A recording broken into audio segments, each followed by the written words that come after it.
Welcome to Bushcraft with Tino.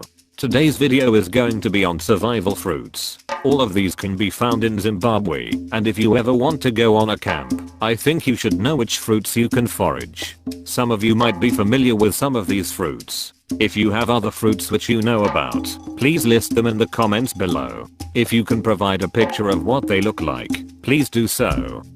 The first wild fruit is sour plum, and in Shona, mangane. Please forgive my pronunciation, I'm still working on my Shona.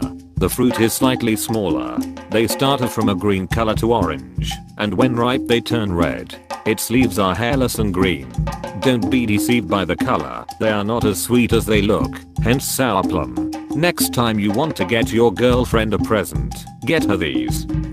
The second is governor's plum, and in Shona, matunduru. They are green when raw, and change to orange yellow. When ripe they have a purple reddish color. When you eat them, you will feel like there's some rough plaque on your teeth. Consider that normal. They are also not sweet as they look. This one is very common. It's called smelly berry finger leaf.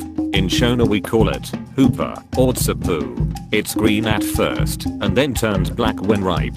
As Tino grew up he used to bury the green fruit in dry soil, and after some days they would be black and ready to eat. Some of you have other methods, but his is the best, so to speak. This one I do not know how to pronounce in Shona, but in English it's called the bird plum.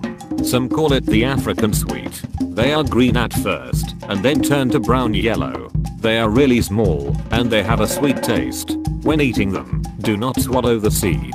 It cannot be digested, and hence come out as it is. And of course, the famous Zimbabwean bubblegum or matoware. In English, snot apple. It's sticky and slimy when chewing. It is divided into sections and it's hairy on the outside. You can tell it's ready to eat when it has a gut-like honey color on the sides. It also opens up indicating it's ripe. The next one is called the monkey orange. In Shona it's called matamba. They are hard, and when ripe they look yellow and some will still be looking green. The most accurate way to tell is by the smell which they produce. They have a sweet exotic smell which is so irresistible. They also taste good. Have you ever come across an area where there is such an awful smelling odor, like someone has farted? Well, if you have them, don't blame your friend. The fruit is called mobula plum, and in Shona, mahitya, or as most of us know it, mudodi mudodi. The leaves of this tree produce a terrible odor which smells like fart. Lastly we have what is called lantana in English. In Shona we call it musoso. Others call it mususu. This fruit is very common and can be found anywhere in the wild. The leaves are useful when it comes to nose bleeding. The branches are also useful when starting a fire. I will make sure I do a video on types of fire and on how to start a fire without matches or a lighter. The video will be a practical one where you might meet Tino.